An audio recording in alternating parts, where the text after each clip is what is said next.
Hoy es 5 de mayo del 2022. Vamos a empezar un nuevo capítulo, el capítulo 5, el capítulo de taludes. Ya pueden ustedes ver la presentación y queremos empezar con esta figura que está en su texto. El texto acabo de subirlo, está también en el Classroom y trae como título esto de acá. ¿Y qué nos muestra? Nos muestra una roca, ¿no? Uno puede ver y dice, evidentemente aquí veo la roca, el macizo rocoso, y puedo ver que existen diferentes partes y hay una familia principal en este sentido. Y hay algún corte natural o artificial y da lugar a una pendiente. Por lo tanto, este es un talud en roca. Y hay que saber si este talud en roca evidentemente es estable. Si no es estable, hay que darle ciertas medidas, como se puede ver aquí unos anclajes, aquí otros anclajes, más otros pequeños detalles. El día de hoy no importa, pero que ayudan a la estabilidad. Entonces, esa es la idea de lo que vamos a ver en este capítulo, estabilidad de taludes en roca, con el solo título de taludes. Muy bien, entonces veamos estos taludes en roca. En nuestro texto, que tiene que ver con un libro al que ya hemos mencionado antes, nos dice, mire, vea esta pared.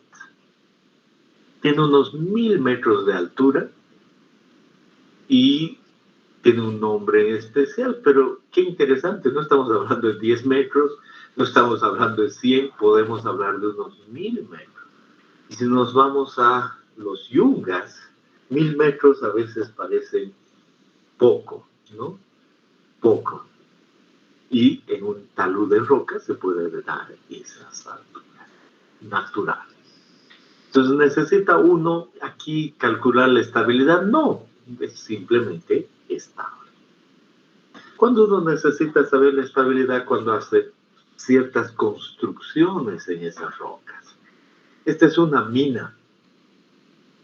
Entonces imaginemos que tiempo atrás de esta foto, todo eso estaba a nivel del terreno, pero se necesitaba sacar el material para sacar el mineral, por ejemplo, oro. Entonces uno empieza sacando el material y tiene que profundizar y le quedan taludes en roca y debe asegurarse que sean estables, ¿no? Esa es básicamente la idea. Estos taludes pueden lucir así, ¿no? En el fondo lucen así, un radio abajo, una cierta altura y un ángulo alfa que debe ser estable. Y como dice aquí, este ángulo alfa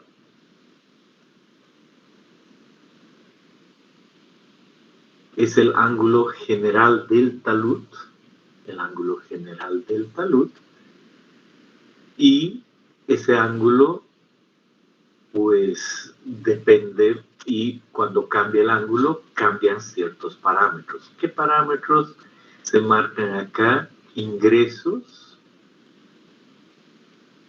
beneficio y coste total. Entonces, conforme va cambiando ese ángulo, uno obviamente entiende que menor el ángulo, entonces uno ha gastado cierta cantidad de dinero, mayor el ángulo, es más parado, otra cantidad de dinero. Entonces ahí se tiene algo constante, se tiene algo que va creciendo el costo y uno toma unas decisiones. Pero eso en el fondo no es un asunto nuestro, es solo para entender lo importante que es la estabilidad del talud. Y de ahí entra un coeficiente de seguridad con un ángulo. Uno sabe que mayor el coeficiente, mayor el ángulo, pero se pregunta y dice 70 grados, un cierto coeficiente, y 30 grados un otro coeficiente, dependiendo cómo veamos, ¿no? Este ángulo alfa, mientras menor sea echado, Mientras mayor sea, más parado, ¿no? Entonces aquí nos dice eso, mientras menor sea echado, más factor de seguridad y más parado menor, entonces uno toma decisiones con relación al beneficio y el coeficiente. Entonces estas curvas no es que hay que aprenderlas, solo hay que entender que hay un beneficio-costo y por eso hay que saber estabilidad, ¿no? Es la idea general. Entonces ahí ya aparece una primera idea en cuanto a estos taludes y que queremos repasar. No es que es necesario aprender de memoria, pero me dice, Hooke y Bray, con respecto a estos taludes, dicen lo siguiente, que son de minas, ¿no? Tender el talud hasta alcanzar una pendiente que haga que el coeficiente de seguridad no sea inferior a 1 o 2 en condiciones de saturación. Entonces me dice, va a ser muy bueno pensar en un coeficiente de seguridad de 1 o 2 saturado. Y hallar el ángulo alfa. ¿Cómo podría yo hallar ese ángulo alfa? Todavía no sé nada, para eso este capítulo. Y a continuación me dice, tender el talud hasta alcanzar una inclinación algo superior que en el caso anterior e instalar un sistema de drenaje que permita llegar a un coeficiente de seguridad de al menos 1,2. Entonces dice, mejor una inclinación algo superior, el mismo coeficiente de 1,2, pero con un sistema de drenaje, tapajar el agua. Y luego me dice, excavar el talud con el máximo ángulo de inclinación posible, de manera que quede garantizada la estabilidad en condiciones secas. En cuanto al nivel freático comience a elevarse por encima de una cota determinada, se debe esperar que se produzca el deslizamiento de una masa de rocas que posteriormente se retirará. Entonces dice, si de alguna manera sube el nivel de agua, puedo esperar en esas minas que haya un deslizamiento, pero son tan grandes y lo que se va a caer es tan pequeño que es mejor retirar aquello. Eso es lo que dice aquí. Dejar el talud con una inclinación superior al caso anterior, de forma que el talud saturado alcance un coeficiente de seguridad de 1 o 2 a base de colocar anclajes u otros elementos de retención en el talud. Dejar el talud vertical e instalar un sistema de drenaje y además los elementos de retención necesarios para alcanzar el coeficiente de 1 o 2 y dejar un talud con una inclinación algo inferior al talud del caso 4 sin tomar medidas adicionales de estabilización, drenaje o anclajes, pero haciendo una provisión de fondos por si se rompe el talud y hay que retirar el relleno. Son diferentes opciones. No tengo que saber nada, solo que hay criterios de estabilidad. Y puedo elegir esos criterios de estabilidad. Eso es lo que en el fondo entran acá, ¿no? Dice aquí, esta información proporciona elementos de juicio suficientes para que el ingeniero pueda tomar una decisión sobre la elección de una de las opciones que se plantean. Empecé diciendo que eran pasos, pues son solo opciones. Hemos leído estas opciones y uno toma la decisión de qué hacer. Pero este capítulo nos va a ayudar no a decidir en cuanto a dinero, nos va a ayudar en cuanto a ese factor de seguridad. Y ahí empezamos y decimos, tiene mucho que ver con las discontinuidades. Imagínese este macizo, imagínese esa carga normal, imagínese ahora que le aplico una fuerza a ese lado y como este macizo no tiene una discontinuidad, ha necesitado para que eso se rompa 10.000 kilonewtons. Ahora hay una discontinuidad, pone los mismos 10 kilonewtons de carga normal, pero la discontinuidad tiene parámetros 6 y 35. En ese caso, la fuerza que necesita ya no es 10.000, es 7 kilonewtons. La diferencia es enorme. Por lo tanto, si vamos a pensar en fallas de talud, tenemos que obligatoriamente pensar en discontinuidad, en que van a moverse, van a fallar por las discontinuidades, ¿no? Eso es básicamente la clave.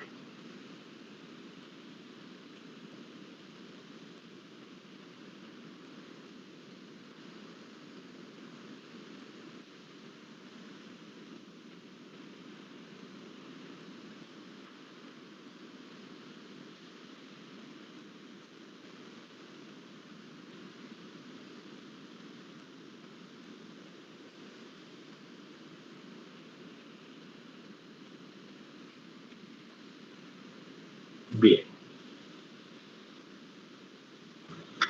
Así entramos a la siguiente figura y nos dice, mire, ahí hay un talud, se ve las discontinuidades de esa forma y este talud. Entonces deberíamos pensar que esto no va a afectar la estabilidad, porque la clave son las discontinuidades.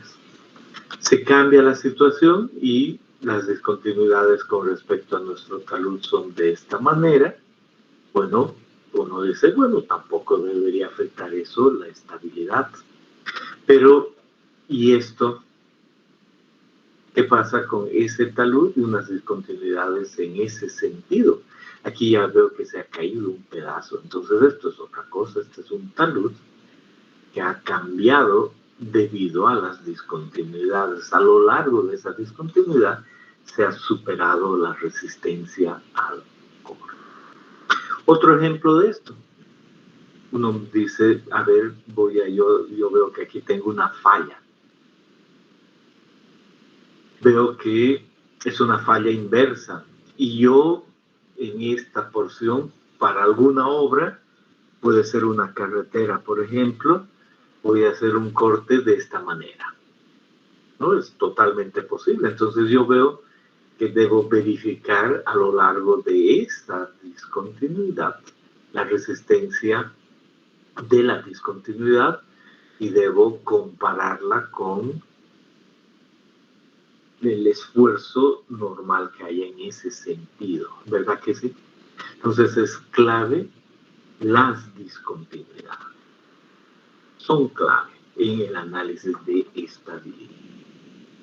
Hasta ahí les ha quedado clara la idea. Si necesitan hacer alguna pregunta, pues este es muy buen momento para hacer cualquier pregunta.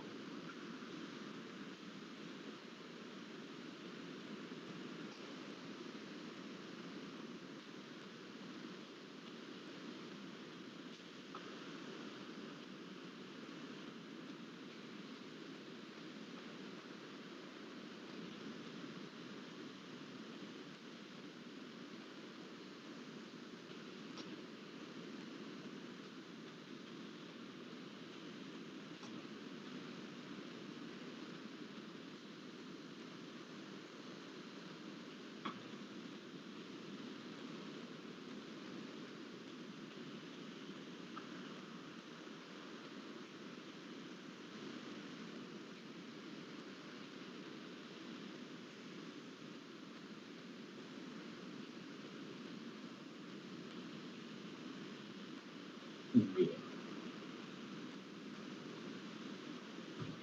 Sigamos adelante. Por lo tanto, se nota que entendiendo la clave de las discontinuidades hay que saber el posible tipo de rotura que se pueda dar. Ese es desde el punto de vista mecánico. Entonces hay que ver clases de roturas, un primer paso muy importante. Y aquí nos dice, y este es nuestro texto, clases de roturas. Y me dice, hay varias clases, ahí están. Las que se conocen como roturas por deslizamiento según uno o varios planos de discontinuidad. Las que se reconocen como roturas por movimiento relativo de bloques a través de planos de discontinuidad preexistentes. Las que son roturas producidas parte por deslizamiento a lo largo de planos de discontinuidad y parte por rotura de la roca, y las roturas que se producen siguiendo una superficie circular. Son varios tipos. Vamos con calma. Aquí me dice, mire, roturas por deslizamiento según uno o varios planos de discontinuidad. Y uno mira aquí, dice hay un plano de discontinuidad, deslizamiento a lo largo de ese plano de discontinuidad. Ese es un primer caso. Es una rotura por deslizamiento según uno o varios planos de discontinuidad. Y uno mira aquí, dice aquí hay dos planos, ese y este, entonces tiene una rotura en cuña. Y aquí está. Primer caso, rotura plana, rotura en cuña, rotura plana, rotura en cuña. Involucra este primer caso, deslizamiento según uno o varios planos de. Quiero ver una foto de aquello y digo, aquí está. Aquí está mi talud y aquí hay un plano y me han hecho el dibujo en el texto, en el libro este, de dónde estaba la roca y esa roca ha terminado deslizándose a lo largo de esa discontinuidad. Aquí lo propio, hay dos planos. Ahí estaba el macizo rocoso y ha terminado deslizándose a lo largo de esos dos planos. Esta es una rotura plana, esta es una rotura en cuña, plana en cuña, que lucen así, y representan deslizamientos según uno o varios planos de discontinuidad. Primer tipo de rotura. Segundo tipo de rotura, dice, por movimiento relativo de bloques a través de planos de discontinuidad preexistente. Relativo de bloques a través de planos de discontinuidad preexistentes. Uno mira aquí y dice, aquí hay planos preexistentes y resulta que va a moverse de alguna manera, se va a romper, y eso es lo que se conoce como la rotura por vuelco. Entonces anoto que esa es la rotura por vuelco y me dice aquí está, las roturas por vuelco son un ejemplo de esto.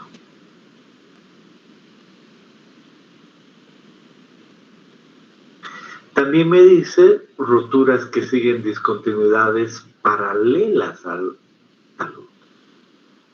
Discontinuidades paralelas al talud. Y uno mira aquí y dice, esta es una rotura por discontinuidad paralela al talud. Entonces uno mira y dice, aquí está el talud, aquí está algo paralelo, pero aquí se ha roto y se mueve entero. Se refiere a eso. El día de hoy no hay que profundizar mucho, esa es la. Y esto es movimiento relativo de bloques a través de planos de discontinuidad preexistentes. Planos de discontinuidad preexistentes, bloques que se.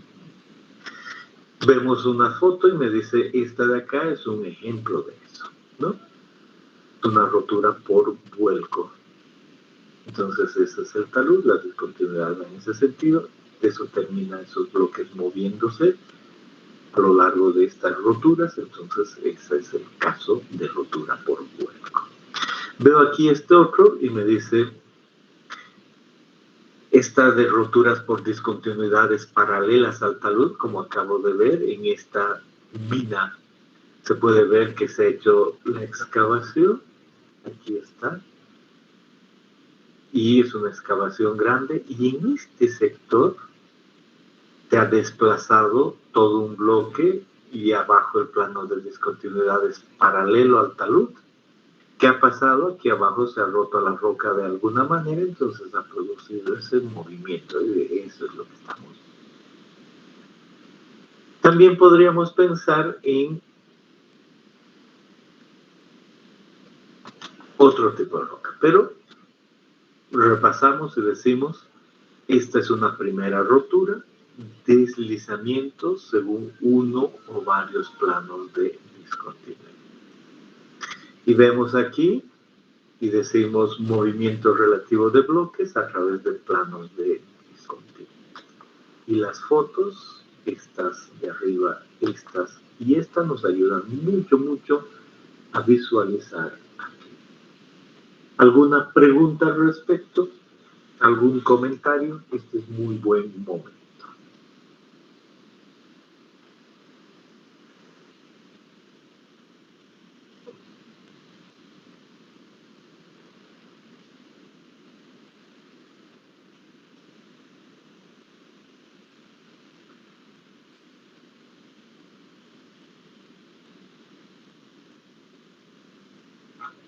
Bien.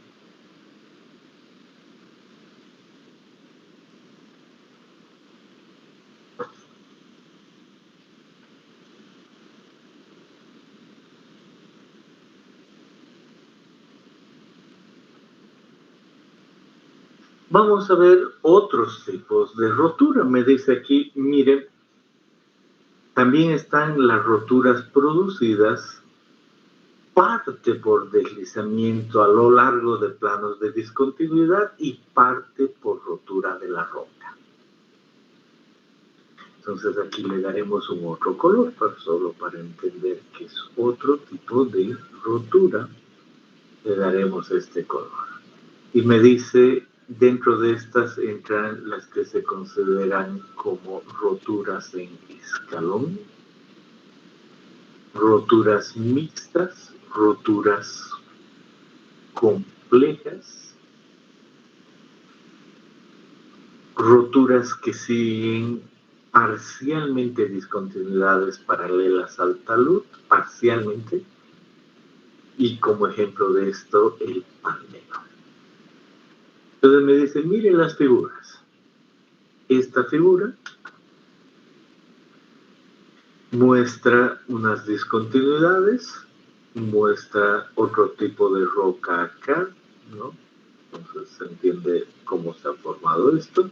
Aquí está el talud y termina deslizándose a lo largo de esa discontinuidad, pero no solo eso, sino además por la rotura de la. Entonces eso es una rotura mixta. Parte por una discontinuidad y parte circular por el terreno, la roca. Entonces ahí marcamos que esa es una rotura mixta, es otro tipo, ¿no? Luego está la rotura por escalón. Entonces miro y digo, aquí está la discontinuidad, se rompe la roca. La discontinuidad, se rompe la roca. La discontinuidad, entonces en ese sentido, tenemos la rotura en escalón. La hemos visto antes.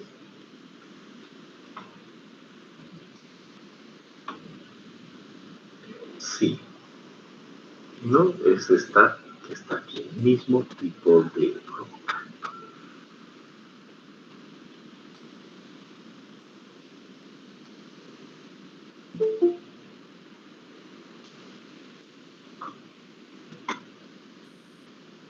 Bien. Entonces aquí volvemos a marcar y decimos esta es la rotura en escalón. Eso se refiere.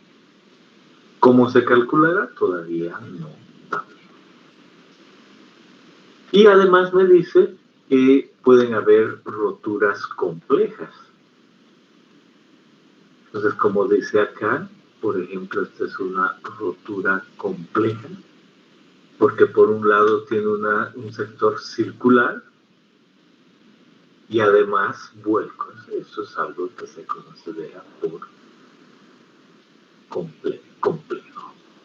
Y al lado tenemos la rotura de varios bloques y entendemos a qué se refiere. Y por último, no, hay más, ¿no? Dentro de esta categoría. También está la rotura por deformación, con formación de kink bands o kink band slumping. No importa, o sea, vemos la figura y decimos esto son roturas por deslizamiento y vuelco, las roturas complejas, o el denominado tanto, ahí está. Y además la de expandeo, aquí está.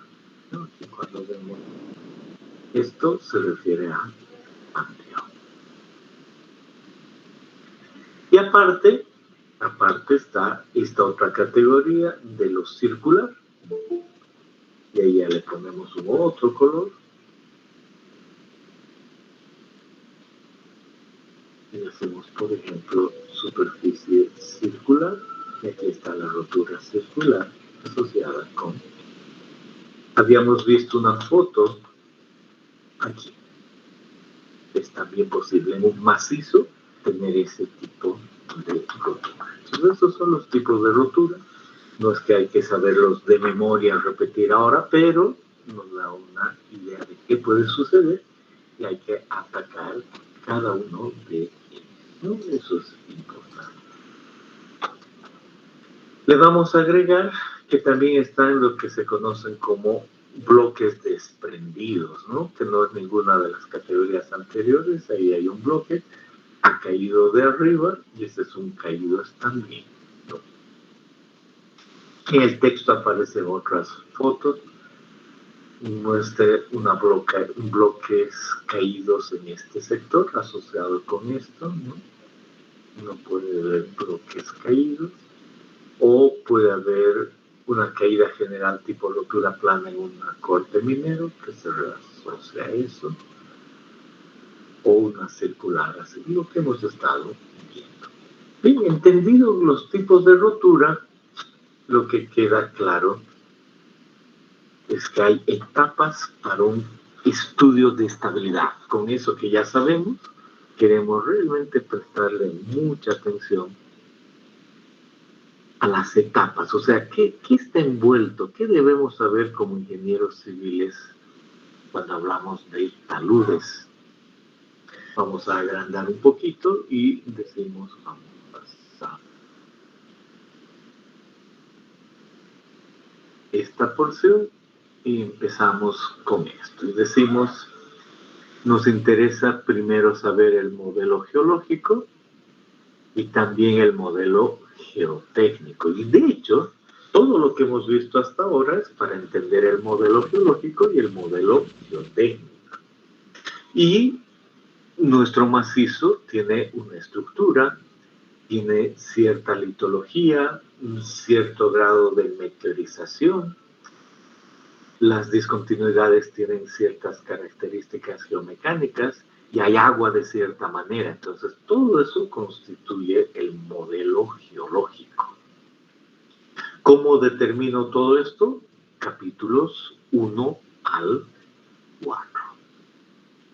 Luego me dice, entendido el modelo geológico con la litología, la estructura, el grado de meteorización, la cantidad de agua y cómo es cada discontinuidad, debo pasar al modelo geotécnico. En el modelo geotécnico aparece aquí las propiedades mecánicas de las discontinuidades, las propiedades mecánicas de los materiales, las propiedades mecánicas de los macizos rocosos, lo que he visto en el capítulo 2 y el capítulo 3. Modelo de Hookie-Brown, el valor de todo aquello. Y eso además me permite en el modelo geotécnico hablar de métodos de excavación. En el mismo examen les he dicho, calcule los parámetros asociados con este macizo cuando el túnel se excava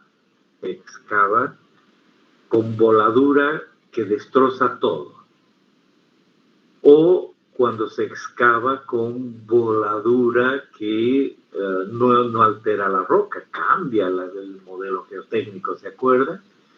Eso sabemos en cuanto al macizo rocoso. Todos los capítulos involucran esto de acá, tener un modelo geológico y un modelo geológico.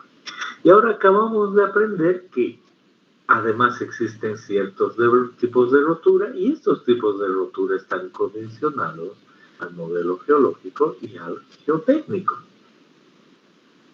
Y con eso yo puedo, con el tipo de rotura y decidido el tipo de rotura, ver un modelo matemático para hacer comparaciones de esfuerzo. Lo más común, ya he visto en suelos el modelo de equilibrio límite, un factor de seguridad, pero también puedo utilizar modelos numéricos. Bueno, no he visto prácticamente nada de eso. Y finalmente, una vez que he decidido el modelo y construyo, necesito vigilar, necesito auscultar lo que está sucediendo. Y al auscultar, miren la línea, uno vuelve a ver el modelo geológico, a verificar todo para ver si su modelo geológico está bien, si su modelo geotécnico está bien, y si el tipo de rotura que ha elegido es el correcto y el modelo matemático con lo que está viendo. Y esas son las etapas para realizar un estudio de estabilidad. El tener esto claro representa entender esta materia y asunto solucionado. Hasta ahora. ¿No? Entonces, ¿a qué le vamos a dar más énfasis? Y por supuesto estamos diciendo que estos son capítulos anteriores y ya sabemos que existen ciertos tipos de rotura, pues nuestro mayor énfasis va a ir al modelo matemático, por supuesto sin descuidar lo anterior. ¿Por qué decimos que ya conocemos todo lo otro? Porque ya habíamos visto este proceso de fases en un estudio geológico geotécnico, fase 1, 2, 3, 4, estudio geológico geotécnico, involucra primero el estudio hidrogeológico, la cartografía, clasificación geomecánica, la fracturación, en una fase 2 además hacer sondeos, ensayos in situ de técnicas geofísicas, sacar muestras, llevarlas al laboratorio, sacar las propiedades y entre todas decidir, ¿no?, las propiedades mecánicas del macizo rocoso. Y ese nos da nuestro modelo geológico geotécnico, que en esta parte es esto. Capítulos 1, 2, 3 y 4. Entonces ahora nos vamos a ir hacia aquí. ¿Les ha quedado clara esta idea? Pueden hacer sus preguntas.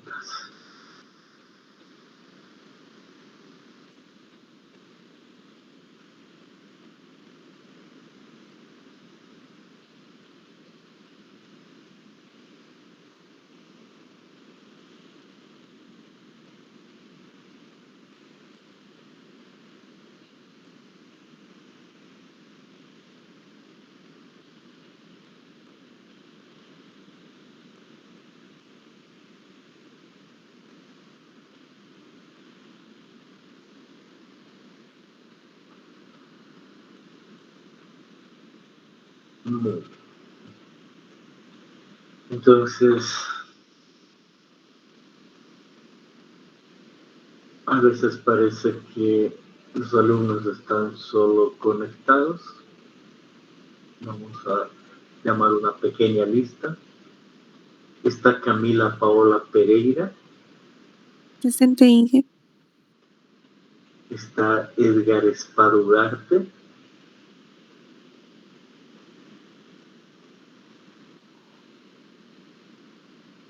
Está Edgar Espada Ugarte.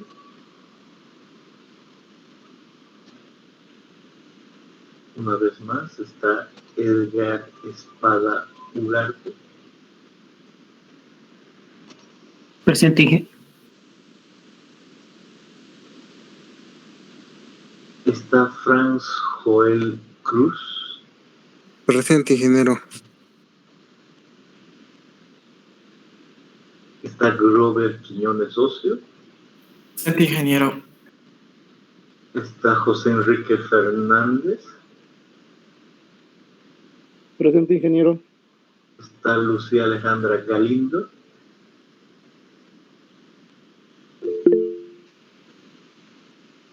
Está Miriam José Gareca. Presente, ingeniero.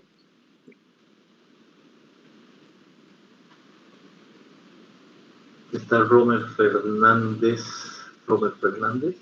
Presente, ingeniero.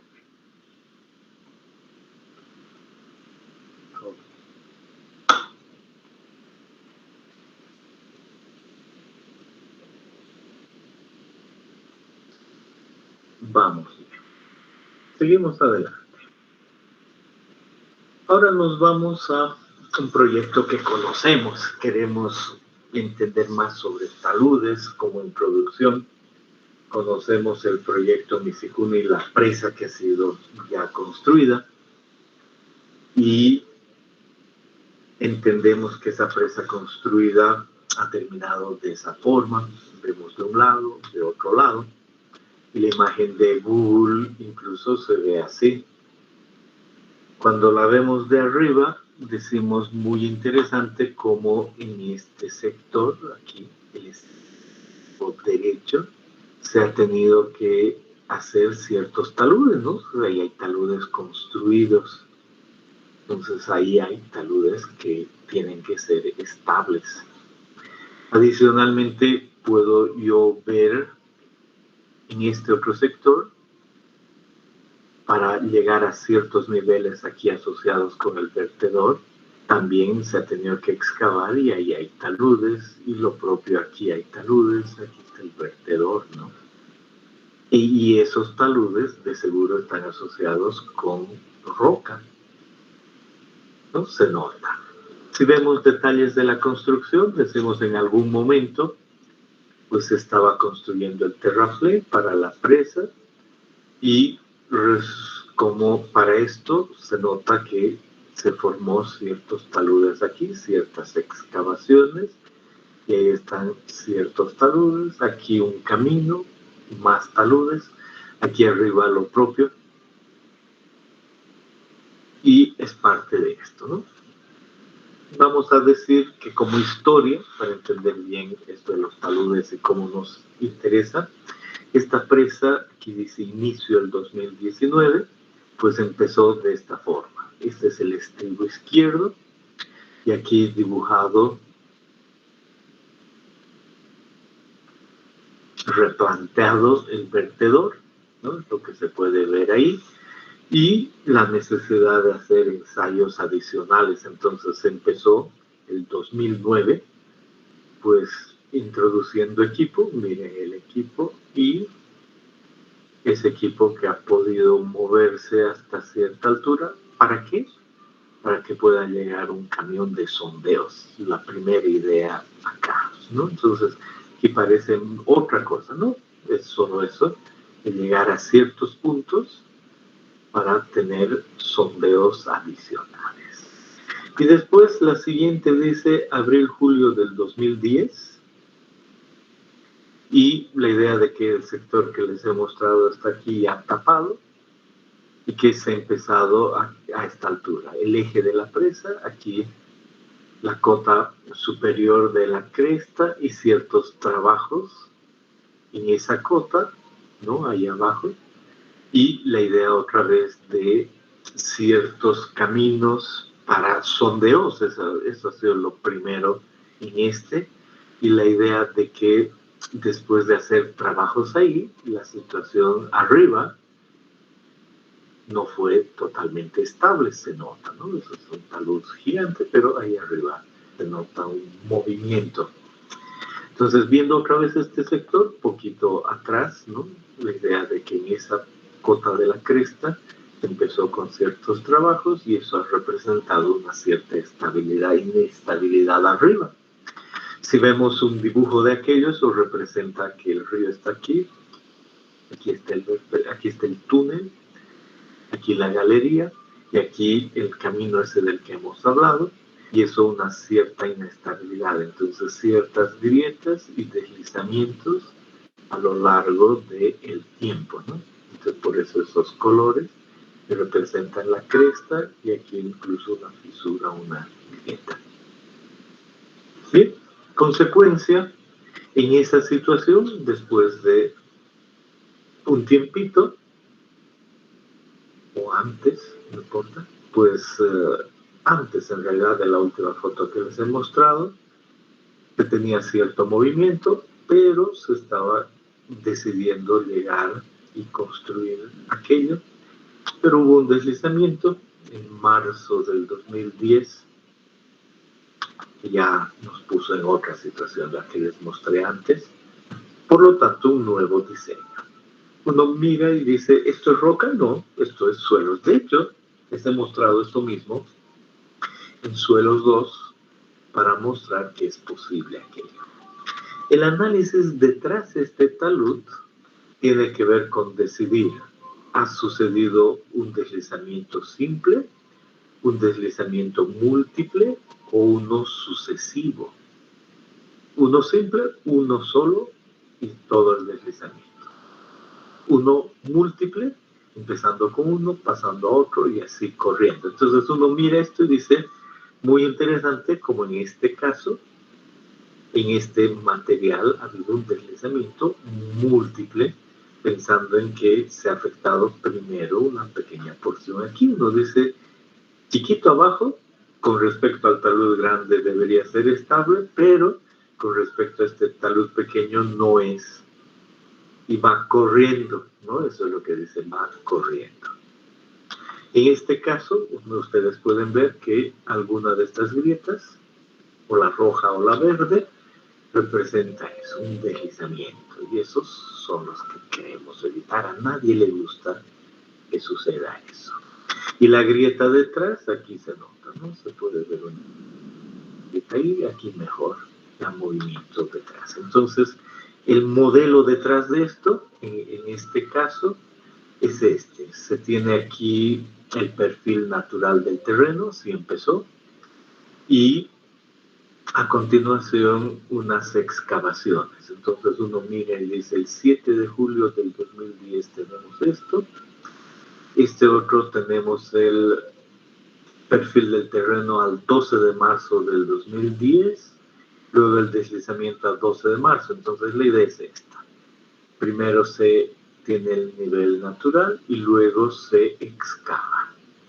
Y este resultado inestable, entonces hay un deslizamiento a lo largo de esta, más o menos, ¿no? No es que sea exacto así, pero se entiende que es así. Y luego corre y va a este otro lado, de eso tiene que ver con lo múltiple. Y para julio y se tenía una grieta, una proyección. Entonces, eso involucra ciertas características de resistencia. Como dato adicional totalmente, no es algo que uno vea en suelos 2, pero en este caso, al hacer el análisis de lo que pasó ahí, se puede decir que los parámetros pico eran 20-36, C20 kilopascales, Phi 36, y era este talud. Entonces uno puede escribir eso y dice, entiendo que mi material tiene un parámetro de C20 kilopascales y Phi es 36 grados. Y uno que hace la estabilidad de eso y realmente esa ladera es estable, ¿no? Pero luego empieza a trabajar porque es el proyecto y al trabajar calcula la estabilidad de eso y le pone C20 y Phi 36. Entonces uno dice, eso es estable. Por supuesto es más estable esta, si esta la para un poco, calcula uno el factor de estabilidad con eso y es estable. Entonces se queda feliz, por eso se diseña así, ¿no? O sea, no es que la gente no sabe diseñar estabilidad de taludes, sino que queda bien diseñado. Ahora uno empieza a excavar, ya ha excavado, y como hemos visto, hay un pequeño deslizamiento. Una cosa ahí. Puede ser cualquier razón, pero es pequeño. ¿Y qué quiere decir? Que una vez que se ha dado el deslizamiento más pequeño, que después corre hacia atrás. Y cuando corre hacia atrás, cambia la resistencia. Miren lo interesante de esto. Entonces la resistencia no es más 20-36, una vez que se ha dado el primero, la siguiente es 0-34. Eso era lo deducido aquí. Entonces 0 y 34, el siguiente al primer deslizamiento. Y cuando uno ve 0 y 34, sigue corriendo, pues ya son otros los parámetros. Que alguien dice, ¿por qué no diseñaron con 0,34 el residual C0 y Phi 34? Porque esto no se da en todos los suelos, solo en los que vaya a darse esta situación múltiple. Y uno no espera que vaya a deslizarse múltiple. Uno aprende a esta situación. Eso es todo en Mecánica de Suelos 2, ¿verdad? No hemos visto esto. Pero ahora les paso la idea de que en una obra puede suceder eso. Especialmente sucede esto es cuando el K sub 0, solo vamos a decir es grande, mayor a 2 en general.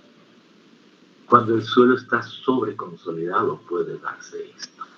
Entonces hay que tener cuidado con los deslizamientos. Y vuelvo a decir, uno ve unas fotos y cuando uno ve esas fotos, aquí, ¿no? Antes, acá, o sea, la porción que estamos viendo ahorita es esta.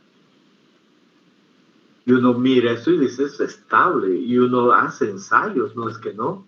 Y termina diciendo, esto está aproximadamente, nunca está exacto, 20 kilopascales C, Fi 30. Y es estable. Pero ahí se le escapó, y no sé si es la palabra, no sucede siempre, pero les paso el dato que eso estaba sobreconsolidado, entonces uno quita un poco. En este caso no quedaba otra, porque lo ideal es siempre ir de arriba hacia abajo, ¿no? Entonces, pero quita un poco ahí y ya causa una pequeña estabilidad abajo y esa corre. Y eso es otra cosa. Corre y asunto de otra manera. Entonces la resistencia ya no es tan grande. Solo porque ya ha corrido un poco, las siguientes resistencias son menores. Bueno, ante esa situación hay que rediseñar. Y al rediseñar, aquí está esos lugares, un corte A y un corte B de nuestro talud deslizado, y como ya nos ha bajado la resistencia, para ser estable necesitamos ponerle anclajes.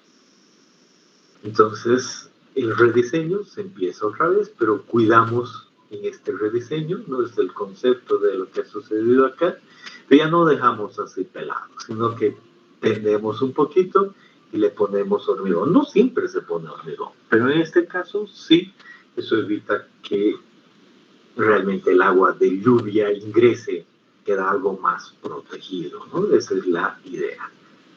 Y en esa pendiente hay que poner anclajes, porque ya sabemos que con esa resistencia nos ha cambiado la situación. Consecuencia, se construyen los anclajes y esta pendiente ahora sí es estable. Se entiende la idea, ¿verdad? Hasta ahí, con ese concepto, nos falta todavía saber cómo calcular esos anclajes, cómo construirlos, cómo hacer el diseño. Alguna idea ya hemos visto en Suelos 2, pero vamos a ver en este capítulo muchas más cosas. Preguntas. Pueden hacer sus preguntas.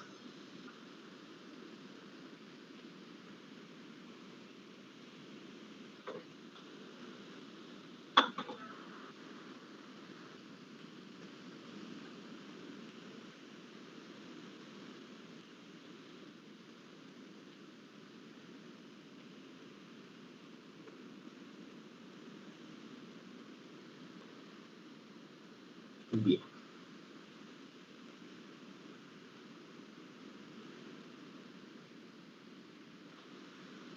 Bien, entonces mientras eso sucede ahí arriba, aquí dice octubre de 2010,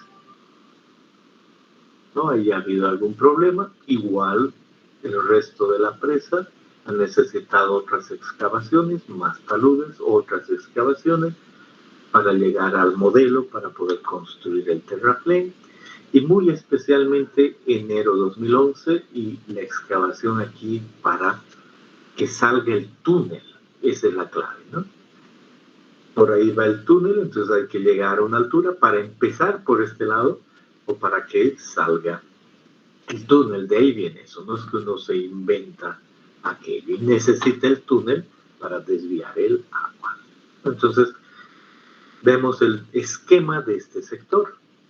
El esquema de este sector representa el túnel de desviación y el diseño, un portal de salida, algo vertical aquí y el agua del río que pasa por acá.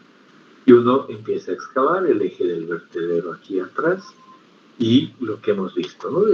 Está bajando porque quiere llegar a las cotas adecuadas, pero de repente hay un sector en rojo que es inestable. Deslizamientos especiales en estos lugares, pero todo un sector inestable. Aquí dice 21 y 23 de enero, 4 días 14 y 26 de febrero, se da todo eso. Veamos cómo funciona. Les voy a mostrar algo relacionado con este sector, ¿no? En primera instancia. Y en realidad todo esto, y muy especial esto es lo que muestra el siguiente video, 14 de febrero de 2011. Entonces veremos nuestro video.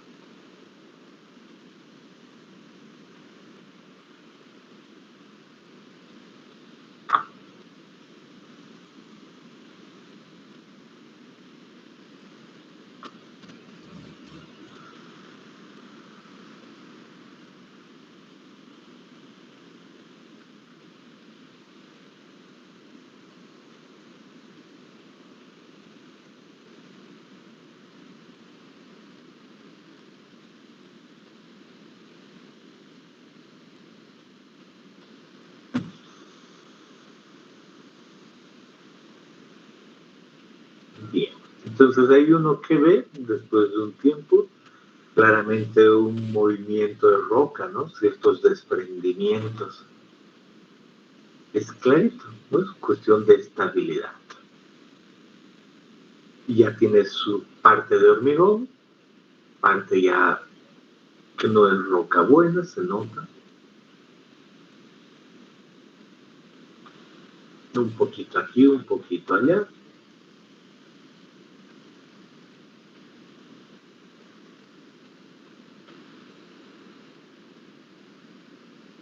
Y se nota un poco más.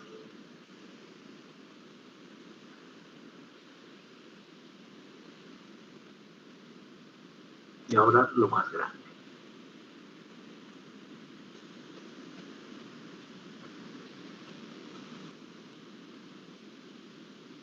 ¿Y cuán grande es eso? En realidad no es tan grande, pero dentro de este deslizamiento decimos ahí hay un movimiento que corresponde a alguno de los tipos de rotura que hemos visto. Y eso hay que cuidar. Bueno, eso es del 14 de febrero, este es solo la introducción, no es que estamos aprendiendo a calcular todavía. Entonces, a los pocos días, uno ve y dice, aquí entiendo por qué se ha hecho excavación, entiendo por qué esto está relacionado con que el túnel va a salir por ahí y el río va a pasar por ahí, imprescindible, entonces por eso hay que hacer la excavación, no por locos. Y aquí está la parte del hormigón que ya se puso, y en este sector, ¿no? Tomado el video de más o menos aquí, este sector, el que les he mostrado de movimiento, y ahí lo que se ha movido. ¿Cuánto es eso? En realidad es nada. Y en algunas carreteras uno dice, limpien eso y punto. Hace rato decíamos un factor de seguridad de 1 o 2 y si se ocurre una rotura limpio, ¿no? Se refiere a eso es algo pequeño. Pero nos ayuda mucho a entender cómo son los deslizamientos. Y por supuesto, dependiendo la obra, puede dar más miedo, menos miedo, puede pararnos la obra. Si es una carretera, uno limpia y sigue, pero aquí tiene que tener asegurado que eso es estable, ¿no? Bien, un poquito de lo mismo, visto en otro día. Entonces uno dice, aquí se está excavando para que salga el túnel, veo la roca que hay ahí, veo aquí otra vez más roca, ¿no? Se nota claramente. ¿Y qué ha pasado en este sector? Pues algo, una rotura que no es lo mejor, ¿no? Fruto de estar excavando y darle una nueva pendiente. Si nos acercamos un poco más, pues decimos, lo que parece aquí es que inicialmente es solo la introducción, ¿no? No es otra cosa. Lo que parece aquí es que yo he visto como bloques que se han roto y es este sector, pero detrás yo puedo ver debajo que está la estratificación, y la estratificación en varias, ¿no? Por supuesto. Y más parece que ha habido un movimiento a lo largo de la estratificación, pero como la roca está fracturada, el rato que se mueve, se deshace. Entonces, más parece ese estilo, si hablamos de rotura. Bueno, pasó algunos días más, una noche, aquí dice 26 de febrero, y la filmación es de este sector. Veamos la filmación.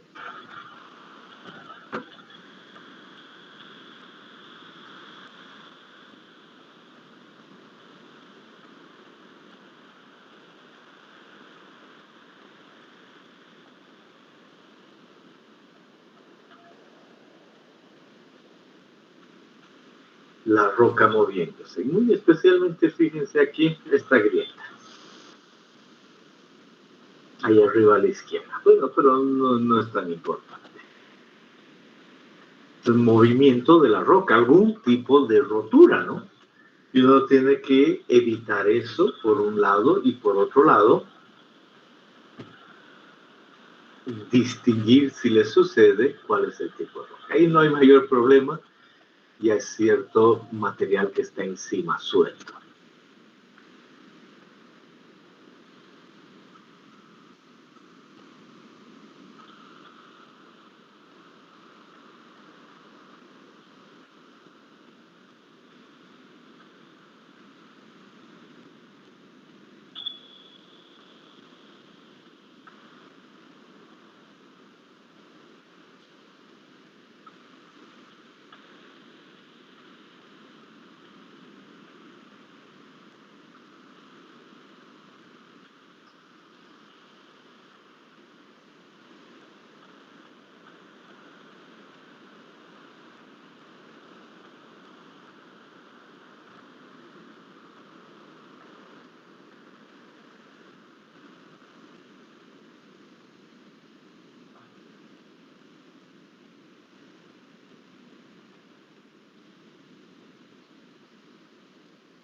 Bien. Nos vamos otro día y vemos qué ha pasado ahí. Entonces hemos visto la filmación que involucraba este sector. Entonces estaba así y por supuesto ha habido un cierto movimiento y ha quedado de esta forma. Y he visto cómo han caído estos pedazos. Y les he dicho, miren la grieta aquí arriba, aquí una. Muy bien, vemos un poquito otra vez esto y decimos, cuando uno ve con calma el macizo, estas líneas corresponden a la estratificación. Aquí se la puede ver también aquí, acá.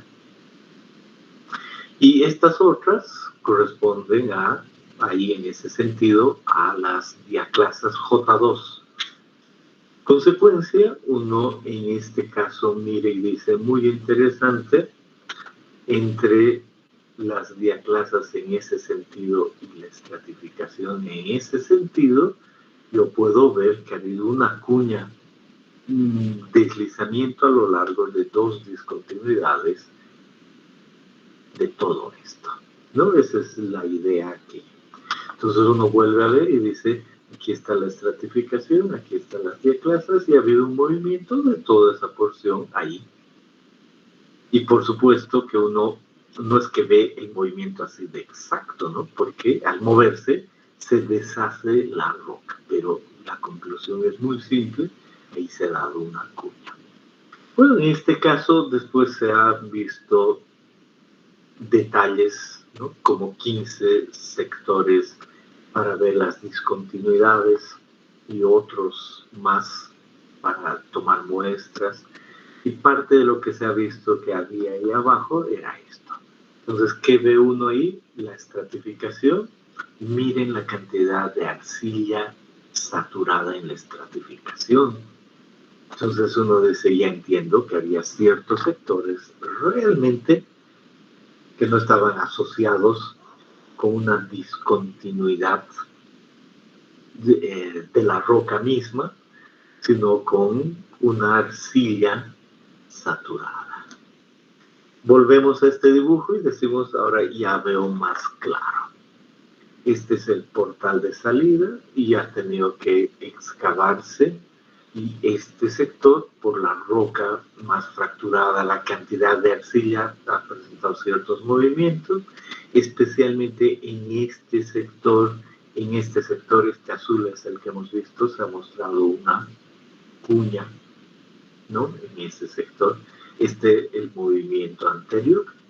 Si pasamos aquí, miren, este es un corte a lo largo de este plano. Si hacemos el corte a lo largo de ese plano, decimos, aquí estaba la superficie natural, y para llegar se ha excavado primero aquí, y después se ha excavado de esa manera, pero al excavar de esa manera, en este sector hemos tenido nuestra cuña.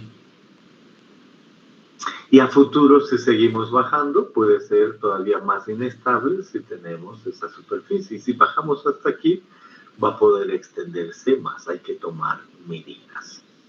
Bueno, no ha sido tanto problema, porque cuando uno ve, no es que es gigante esto, pero puede decir, excelente, entonces eso quiere decir que construido el túnel, simplemente se ha cambiado la pendiente, ¿no? Eso es lo que se muestra aquí, o otra foto de eso.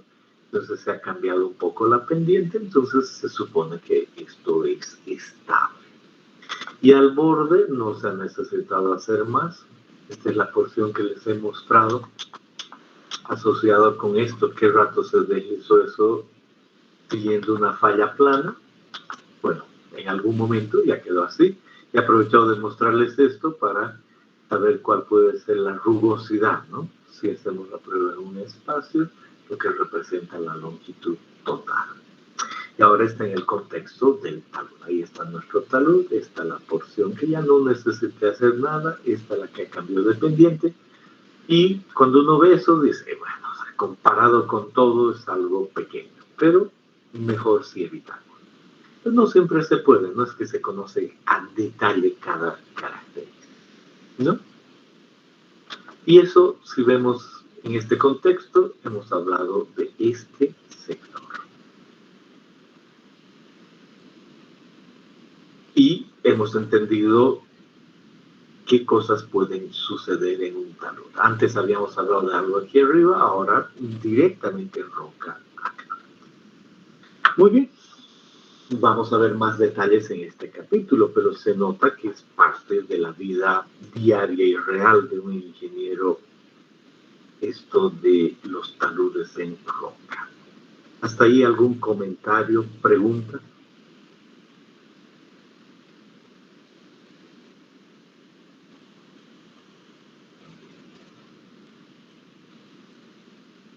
Muy bien. Luego volvemos a ver y decimos, este sector es el estribo izquierdo, y antes de cualquier trabajo, yo veo el macizo, veo la pendiente y cómo he hecho algún trabajo sobre esto. Pero es muy claro, ¿no? Cuál es el macizo rocoso que está ahí y cuál es la estratificación y el cuidado que hay que tener. Y luego de hacer esta obra, ya se nota menos, lo que les he mostrado es ese sector más o menos, pero estoy trabajando en esa roca. Y de este otro lado, igual ha pasado el tiempo y aquí ya está el vertedor, ¿no? Otra vez lo que les he dicho, ya estabilizado, ¿no? Aquí está lo mencionado, pero después viene el otro, el vertedor. Entonces, para llegar al vertedor, pues igual hay que excavar aquí, ya se tiene experiencia. Entonces, ¿qué cuidado hay que tener? Excavar con anclajes. Los anclajes son parte de la estabilidad, hay que saber anclajes, ¿no? Y viendo un poquito más de cerca, está la parte anterior y aquí los anclajes. Entonces, tenemos que aprender cómo hacer esto para hacer excavaciones que sean estables. Y aquí otra vez la construcción del vertedor y los anclajes para llegar a este momento. Aquí la versión final. Nuestro vertedor concluido. aquí nuestro talud y aquí el agua. Quiere decir que en algún momento ha llegado a su nivel máximo y se ha usado el vertedor. Más arriba, esto cuando todavía estaba en construcción lucía así, más anclajes aquí y los que les mostré antes, más otros, ¿no? Y estos de acá, otra vez. Nos dan estabilidad y hay que saber cómo construirlo. El rato de hacer el vertedor, aquí está el vertedor, y con la idea de, para llegar a esa profundidad, hay que excavar el cerro, no es que uno se invente y le guste excavar el cerro, necesita excavar para tener el vertedor adecuado, entonces de ahí viene todo ese proceso, y eso es lo que vamos a aprender, ¿no? Este vertedor acabado, pues ha involucrado que el agua llegaba ahí y pues rebalsa, ¿no? Esa es básicamente esa es una primera parte, todavía hay algo más, pero hasta ahí les queda claro lo que representa taludes en una obra civil y taludes en roca.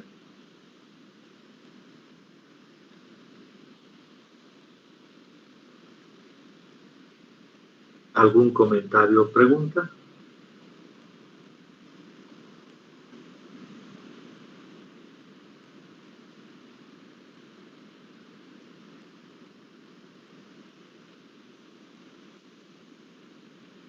Inge, buenos días. Buen día, adelante. Digamos que acabamos de ver lo que son taludes en suelo, ¿no? Que son de forma natural. Creo que en roca les he mostrado, no en suelo, en roca. No, estoy hablando del anterior semestre.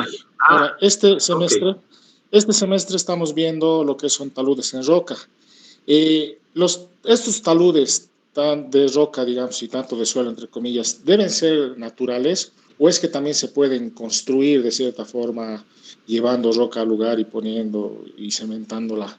¿O ese ya sería un talud de concreto? Eso quería que me aclarara. Nosotros hemos aprendido en suelos 2 que taludes tiene que ver con pendientes que nosotros construimos. Entonces, estas que les he mostrado, por ejemplo, en este caso, ¿no? Si vuelvo a mostrarles, en este caso podemos nosotros ver que todos estos taludes los hemos construido nosotros. Entonces, esas son taludes. Pero, por ejemplo, vamos a decir esto de acá,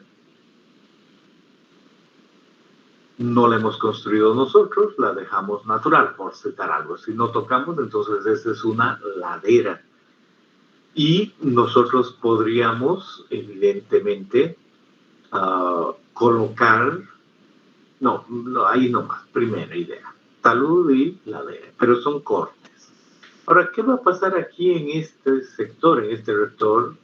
Lo que tenemos es suelo, evidentemente, pero nosotros colocamos, entonces ya es un terraplén y formamos un talud.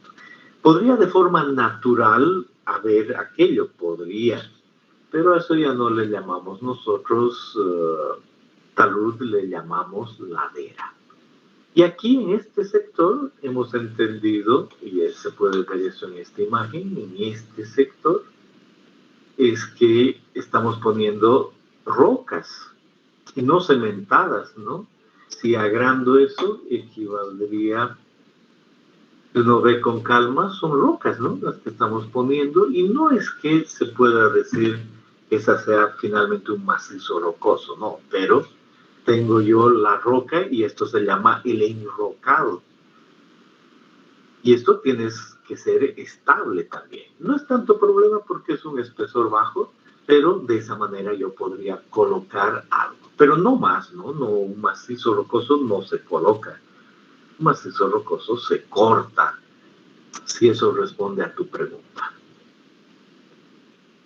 Sí, gracias, Inge. Muy bien. ¿Algún otro detalle?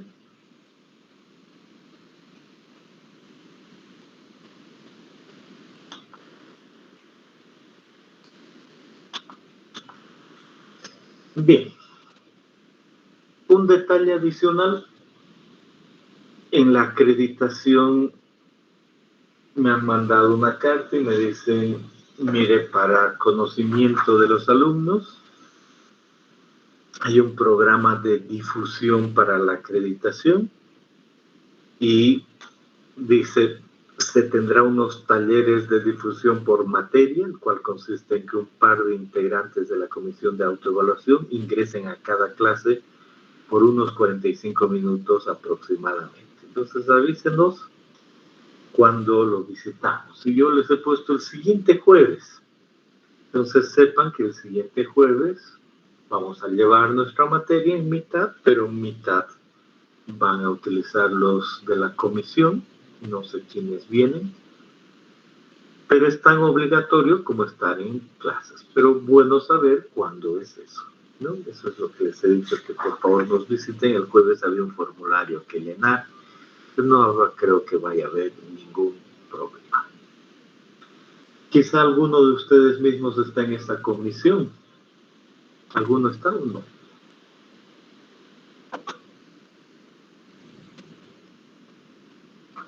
Ya, está muy bien. Hecho, eso es lo que queremos decir hasta acá. Ahí concluimos. ¿Cuándo es nuestra siguiente clase? Mañana. Tengan muy buen día.